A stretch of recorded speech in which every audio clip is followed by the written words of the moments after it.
Welcome back. Hi everyone. See, इस video में हम लोग देखने वाले हैं एक ब्रीफ रिव्यू कि व्हाट इज़ लाप्लास ट्रांसफॉर्म। मैंने आपसे बोला था लाप्लास ट्रांसफॉर्म जो होता है वो एक मेजर प्री रिक्विजिट है कंट्रोल सिस्टम सब्जेक्ट को समझने के लिए। ठीक है, तो हम लोग यहाँ पर समझने वाले हैं इन दिस वीडियो कि लाप्लास ट्रांसफॉर्म होता क्या है। देखिए, लाप्लास ट्रांसफॉर्म वैसे तो डिटेल में मैथमेटिक्स में पढ़ाया जाता है। ये मैथमेटिकल एक ट्रांसफॉर्मेशन मेथड है जिसको हम लोग यूज़ करते हैं। बेसिकली मैथमेटिक्स होता भी है इंजीनियरिंग सब्जेक्ट्स को पढ़ने के लिए एक टूल है। तो एज अ टूल इसको बहुत सारे ब्रांचेस में, बहुत सारे सब्जेक्ट्स में अप्लाई किया जाता है लाप्लास ट्रांसफॉर्म को। तो अभी कंट्रोल सिस्टम में लाप्लास ट्रांसफॉर्म का बहुत सारा यूज़ होने वाला है, लेकिन इसकी डिटेल्ड स्टडी यहाँ पर नहीं करा सकते क्योंकि लाप्लास ट्रांसफॉर्म ही अगर पढ़ने जाएंगे तो वो अपने आप में एक सब्जेक्ट है। ठीक है, तो यहाँ पर हम लाप्लास ट्रांसफॉर्म केवल उतना पढ़ेंगे जितना अपने को ज़रूरत है। ठीक है ना, जितना आपको कंट्रोल सिस्टम में काम आने वाला है। तो सबसे पहले आपको ये समझना है कि ये होता क्या है और क्यों ज़रूरत पड़ी इसको पढ़ने की। ठीक है, तो देखिए होता क्या है कि हमारे जितने भी इलेक्ट्रिकल इंजीनियरिंग के सब्जेक्ट मशीनरीज हैं ना, जितने भी हमारे इलेक्ट्रिकल सिस्टम्स हैं, ऐसा अगर मैं बोलूँ तो अगर आपको किसी इलेक्ट्रिकल सिस्टम का एनालिसिस करना है, ठीक है, अगर आपको किसी भी अब ये एनालिसिस इलेक्ट्रिकल सिस्टम का मतलब ये कोई इलेक्ट्रिकल इक्विपमेंट, कोई मशीन, आपका पावर हाउस, ट्रांसमिशन लाइन, कुछ भी हो सकता है। ठीक है ना, तो इलेक्ट्रिकल सिस्टम का अगर आपको एनालिसिस करना है तो इलेक्ट्रिकल सिस्टम्स का एनालिसिस आप क्यों करना चाहते हैं? क्योंकि हम पता लगा सकें कि at various stages what is the performance of the system, what are the things we need to change in the system and all that. ठीक है, तो अगर आपको एनालिसिस करना है और कुछ इम्प्लीमेंट करना है, कुछ चेंज करना है आपके सिस्टम में as per the need of the customer, तो होता क्या है कि हम लोग वो चेंज डायरेक्टली आपके सिस्टम पर अप्लाई नहीं करते हैं। ठीक है, तो what the engineers do is कि वो सबसे पहले उन सभी सिस्टम्स का एक मैथमेटिकल मॉडल बनाते हैं। हम लोग क्या बनाते हैं? एक मैथमेटिकल मॉडल। ठीक है, अब ये मैथमेटिकल मॉडल का मतलब क्या होता है आपको ये समझना है। सबसे पहले यहाँ पे मैथमेटिकल मॉडल का मतलब we are not going to construct any physical model. Actually mathematical model का मतलब होता है हम जितने भी सिस्टम्स इलेक्ट्रिकल इंजीनियरिंग में देख रहे हैं जिनका एनालिसिस करना है उनको हम in the form of equations लिखते हैं। ठीक है ना, in the form of mathematical equations लिखते हैं, फॉर्मुलेट करते हैं उन सारी वर्किंग को, उन सारे सिस्टम्स को। तो ये जितने भी इक्वेशंस फॉर्म होती हैं इलेक्ट्रिकल इंजीनियरिंग में, ठीक है, most of the equations are nothing but differential equations.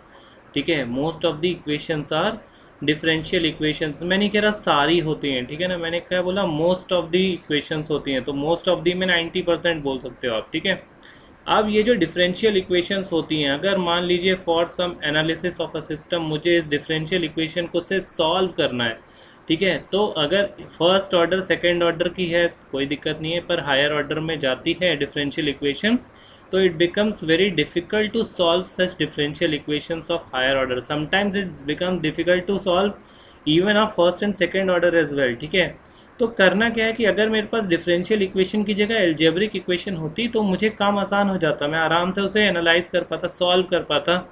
ठीक है, उसमें कुछ नया चेंज होता तो कर पाता। ठीक है, तो मेरा मोटिव अभी किसी इलेक्ट्रिकल सिस्टम के मैथमेटिकल को एनालाइज करते समय ये है कि मुझे वो जो डिफरेंशियल इक्वेशन जिसमें मैंने तब्दील किया अपने इलेक्ट्रिकल सिस्टम को, इस डिफरेंशियल इक्वेशन को भी चेंज कर दूं किसमें? एक एल्जेब्रिक इक्वेशन में, ताकि मैं उस एल्जेब्रिक इक्वेशन को आराम से सॉल्व कर सकूं और कोई चेंज अगर सिस्टम में होता है तो with the help of this algebraic equation उसके मैथमेटिकल मॉडल में अप्लाई करके इम्प्लीमेंट कर सकूं। राइट, तो ये जो ट्रांसफॉर्मेशन होता है ना डिफरेंशियल इक्वेशन का एल्जेब्रिक इक्वेशन में, ये हम करते हैं with a tool known as Laplace transformation.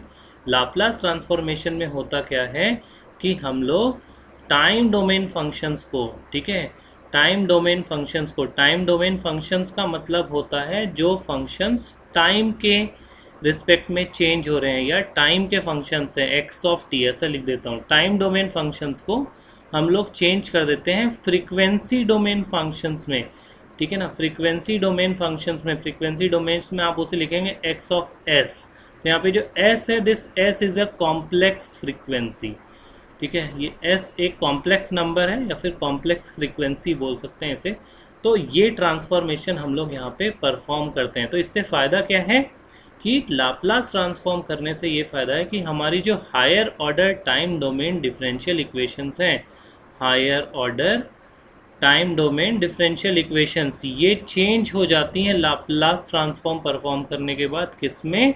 Simple algebraic equations in S domain. ठीक है, अब देखिए ये परफॉर्म करने का, ये जो लाप्लास ट्रांसफॉर्म है, इसको करने का मेरे पास एक फॉर्मूला भी है। अगर मेरे पास कोई फंक्शन दिया है, मान लीजिए एक्स ऑफ टी, ठीक है, एक फंक्शन है एक्स ऑफ टी, तो जब भी आप इसका लाप्लास ट्रांसफॉर्म निकालेंगे ना, तो लाप्लास को ऐसे रिप्रेजेंट करते हैं। लाप्लास ट्रांसफॉर्म अगर आपका निकालेंगे तो ये कहलाएगा एक्स ऑफ एस, एस का फंक्शन।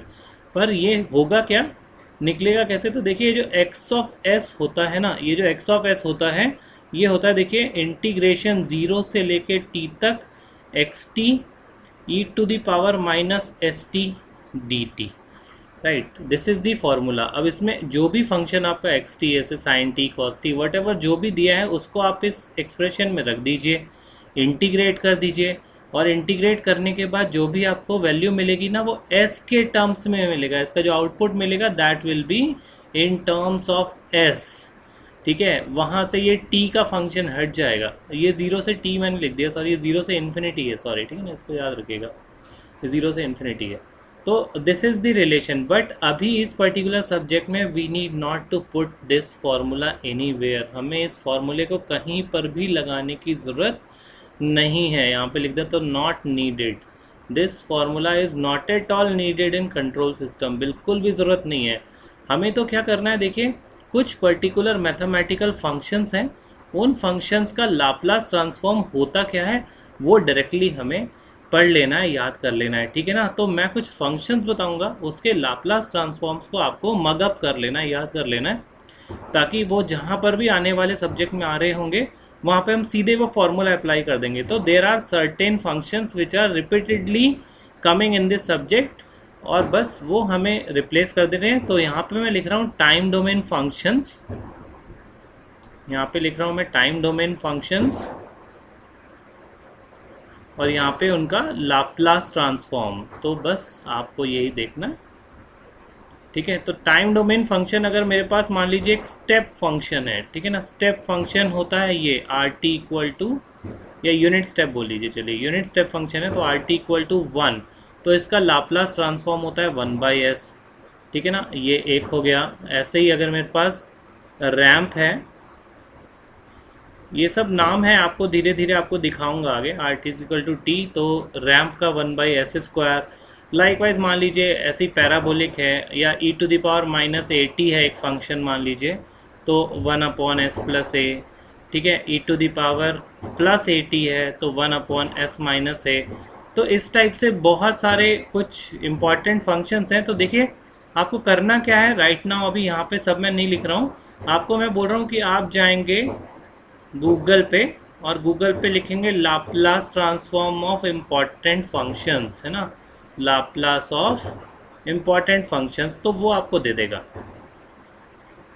तो एक टेबल देगा, उस टेबल को याद कर लीजिएगा, ठीक है। तो इतना आप याद कर लेंगे तो आपका काम चल जाएगा। So this is all about Laplace transform. तो इससे ज़्यादा आपको कंट्रोल सिस्टम में लाप्लास ट्रांसफॉर्म सीखने की ज़रूरत नहीं है, ठीक है। तो ये तो रही कहानी, एक ब्रीफ रिव्यू लाप्लास ट्रांसफॉर्म की। अब ये लाप्लास ट्रांसफॉर्म हम जब फॉर्मूले पढ़ लेंगे तो इसको कैसे सिस्टम्स में अप्लाई करते हैं और क्या करते हैं, ये आने वाले वीडियोस में देखेंगे। नेक्स्ट में हम लोग देखेंगे कि कंट्रोल सिस्टम को कैसे क्लासीफाई करते हैं और ट्रांसफर फंक्शन क्या होता है, ठीक है। तब तक के लिए थैंक यू वेरी मच।